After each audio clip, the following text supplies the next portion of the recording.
Hello बच्चों, कैसे हो आप लोग। आशा करते हैं कि आप लोग सभी लोग अच्छे होंगे, मस्त होंगे और बोर्ड जो चल रहा है उसकी तैयारी आप अपना 200% देके कर रहे होंगे।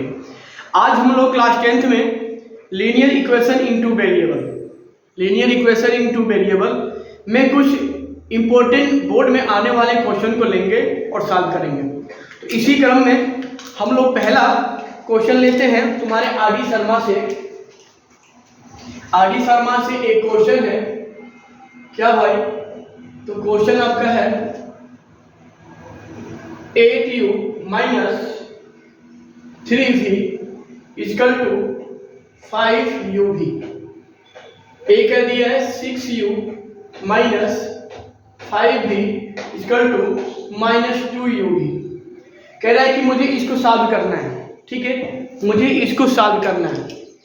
तो बच्चे पहले आप यह जानो कि यह जो क्वेश्चन दिया गया है, ठीक है, क्या यह लीनियर इनटू वेरिएबल के फॉर्म में है कि नहीं है। क्या यह लीनियर इक्वेशन इनटू वेरिएबल के फॉर्म में है कि नहीं है, फिर हम इसको सॉल्व करेंगे। तो बच्चे यहाँ पे देखो कि क्या यह मेरा ax plus by plus c बराबर 0 के फॉर्म का है। लीनियर इक्वेशन इनटू वेरिएबल के इस स्टैंडर्ड फॉर्म में है तो नहीं है। तो बच्चे देखो, ऐसे इक्वेशन को हम रिड्यूस करते हैं, ऐसे इक्वेशन को हम इस फॉर्म में चेंज करते हैं। तो कैसे चेंज होगा? तो देखो हम इसमें कुछ नहीं करेंगे। हम इसमें देखो बच्चे, यहाँ u भी है ना, देखो यहाँ u और v दो वेरिएबल है, लेकिन दोनों का मल्टीप्लिकेशन आ रहा है। यहाँ देखो तो कोई दो वेरिएबल नहीं है, ये a है कांस्टेंट, ये x है, ये b कांस्टेंट, ये y है। देखो तो मैं इसको मानता हूँ इक्वेशन नंबर 1 और इक्वेशन नंबर 2 है ना। इसको मान लो इक्वेशन नंबर 1 और इसको मान लो इक्वेशन नंबर 2। तो बच्चे ना देखो, आप इस u और v को अलग अलग करने के लिए 1 में और 2 में uv से बोथ साइड डिवाइड करोगे तो क्या लिखेंगे? Dividing by uv on both side in equation 1 and 2। यानी कि मैं इक्वेशन 1 और 2 में दोनों ओर में uv से क्या किया? डिवाइड किया। देखो यहाँ से मुझे क्या मिल जाएगा? 8u upon uv minus 3v upon uv equal to 5uv upon uv। ठीक है, और देखो और मुझे क्या मिलेगा यहाँ से? 6u upon uv minus 5v upon uv equal to minus 2uv। थोड़ा सा इसको हम नीचे की तरफ सॉल्व करते हैं। u से u कैंसिल, v से v कैंसिल, u से u कैंसिल, v से v कैंसिल, uv से uv कैंसिल, अपॉन यहाँ भी uv रहेगा, uv से कैंसिल। ठीक है ना भाई, मैंने 1 और 2 में मैं uv से डिवाइड कर दिया क्योंकि ये लीनियर इनटू वेरिएबल के इस स्टैंडर्ड फॉर्म में नहीं है, इसलिए मैंने इस फॉर्म में लाने के लिए दोनों ओर uv से डिवाइड कर दिया। और क्योंकि यहाँ u और v दो वेरिएबल एक साथ मल्टीप्लिकेशन के फॉर्म में है, तो इसलिए भी मैंने यहाँ पे uv से दोनों ओर डिवाइड किया। तो बच्चे देखो, ये मेरा क्या हो जाएगा? 8 upon v minus 3 upon u equal to 5। इसको मान लेते हैं थर्ड। एंड ये मेरा क्या हो जाएगा? 6 upon v minus 5 upon u equal to कितना होगा? माइनस 2। इसको मैंने मान लिया 4। तो बच्चे देखो, यह मेरा सवाल आ गया। ठीक है ना। अब बच्चे ने देखो, यहाँ से बहुत लोग क्या करते हैं, इसी में 3 और 4 में इसी में देखो, ये मेरा 1 अपान v है, 1 अपान v है, 1 अपान u है, 1 अपान u है। यहाँ पे भाई 8 से मल्टीप्लाई हुआ है। तो बच्चे ना देखो, बहुत लोग यहीं पे क्या करते हैं ना, इसमें u और v को सेम कर देते हैं यहीं पे, वो भी सही है। या आप बच्चे आप देखो, ये आपको 1 अपान u में आ रहा है, 1 अपान v में आ रहा है, तो आप चाहो तो फिर से आप इसमें चेंज कर दो, या सिंपली आप इसको लगाओ। कैसे? देखो ना, देखो चाहो तो आप यहाँ मान लो कि लेट 1 अपान u को v को m मान लो, 1 अपान u को n मान लो। तो देखो यहाँ से मुझे क्या मिल जाएगा? देखो 8 1 अपान क्या था? u नहीं था, v था, मैंने v क्या मान लिया? 1 m मान लिया। और ये मेरा क्या था? 1 अपान u, क्योंकि यहाँ 3 भी है तो 3n हो जाएगा बराबर 5 ओवर r। 3 अपान भाई क्या है?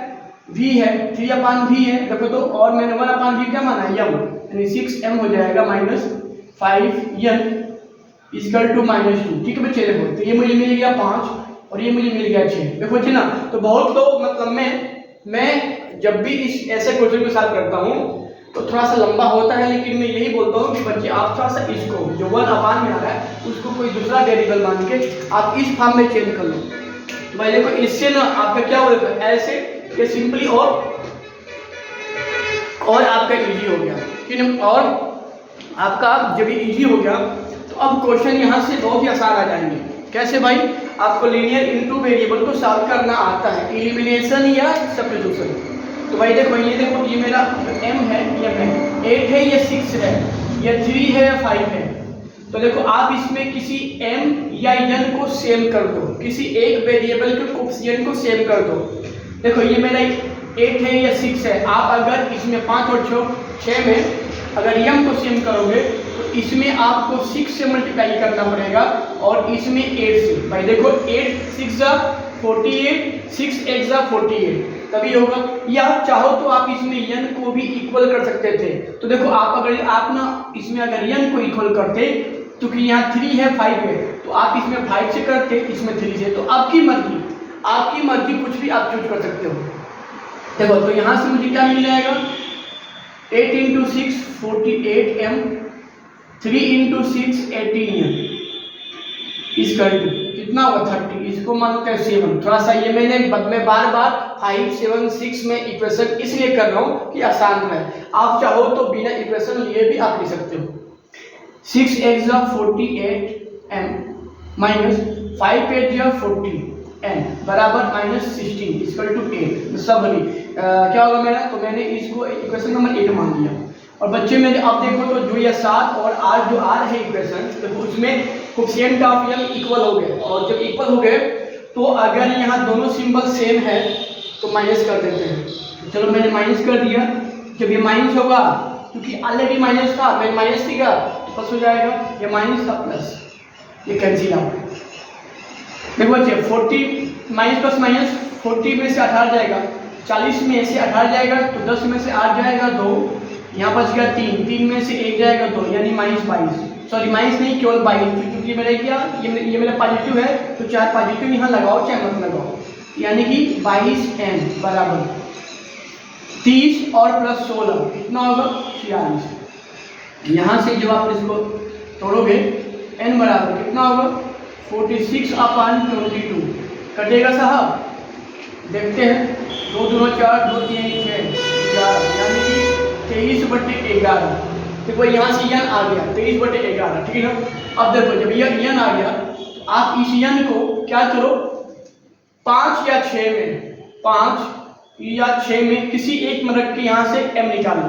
तो मैं पुट कर रहा हूँ, पुट क्या n बराबर 23/11 इन इक्वेशन 5 है ना। मैं 5 में पुट किया। देखो यहाँ से क्या था भाई 8m था माइनस 3 × n की वैल्यू 23/11 इक्वल टू 5।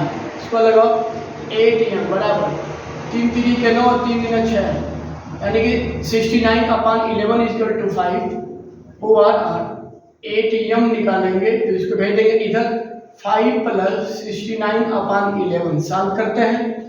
5 × 11 55 + 69/11, ये तुम्हारा कितना हुआ जी 8m बराबर 9 और 5, 9 5 14, 6 5 11 1 12, यानी कि 124/11। वहाँ से इसको काटते हैं भाई, काटने पे कटेगा। एक काम करते हैं ओवर r, यहाँ से हम अगर m निकालते हैं तो क्या हो जाएगा, इस 8 का 11 में सीधे क्रॉस मल्टीप्लाई, यानी 124/8 × 11, 2 छक्के 12, 2 दूना 4, 2 चौके 8, कितना होगा 62/4 × 11। और बच्चे यहाँ पे एक चीज़ और ध्यान दीजिएगा, देखो ना बहुत से बच्चे देखो यहीं पे काट के एकदम पूरा पहाड़ लगते हैं बनाने। देखो ना आप बस एक नंबर से काट रहे हो तो बस एक ही स्टेप में काटो, दूसरे स्टेप में फिर आपको इसको काटना है। एक लाइन से पहाड़ नहीं करना है। बोर्ड में ये चीज़ें एग्जामिनर के माइंड में निगेटिविटी को लाती है, तो ऐसे लगाइएगा। 2 3 या 6, 2 1 या 2, 2 2 या 4, यानी कि 31/11 × 2 22। तो भाई तो मुझे यह मिल गया 31/22। क्या मिल गया 31/22, यानी कि 1/22। तो बच्चे यार देखो मैंने यहाँ से m और n निकाल लिया। आप बोलोगे सर कहानी खत्म? नहीं भाई, क्योंकि क्वेश्चन मेरा m और n में नहीं दिया था, आप n और m में चेंज किए हो। तो चलो देखो यहाँ देखो आपने क्या माना था, यहाँ देखो चूंकि m बराबर क्या था जी, m बराबर आपने 1/v माना था। देखो यहाँ से m की वैल्यू 31/22। तो बच्चे हम अगर इसको लेके सॉल्व करें, जो m की वैल्यू थी इतना और m आपने 1/ क्या माना है, v माना है, तो देखो बच्चे आप अगर ये देखो अगर 1/v बराबर 31/22 मिल रहा है, और अगर v निकालेंगे ये भी मेरा उल्टा हो जाएगा 22/31। अगर और देखो बच्चे और n क्या माने थे आप, n को आपने 1/u माना था। देखो बच्चे और n की वैल्यू क्या निकाल ली है 23/11। तो बच्चे देखो आप अगर 1/u बराबर 23/11 हो तो यहाँ से अगर u निकालोगे ये मेरा उल्टा हो जाएगा 11/23। तो बच्चे देखो ऐसे मैंने u और v की वैल्यू बहुत ही खूबसूरती से मैंने सॉल्व किया। आई थिंक यह आपको समझ में आया होगा। और प्लीज़ जितने लोग यह वीडियो को देख रहे हैं, आप लोग इसी क्वेश्चन को यहाँ पे डिजिट को चेंज करके 2-3 सवाल लगा लो। यह टॉपिक कभी आपसे भूलेगा नहीं, यह टॉपिक आपसे भूलेगा नहीं। बस आप इसमें जो डिजिट्स हैं उनको चेंज करो और सेम प्रोसेस लगाओ, मज़ा आएगा। तो बच्चे इससे बोर्ड में आपके अगर आप लोगों का भाग ठीक ठाक रहा तो 3 नंबर या 2 नंबर कोई काट नहीं पाएगा केवल इस सवाल से। तो तब तक अपना ख्याल रखिए, मिलते हैं एक नए टॉपिक के साथ। जय हिंद।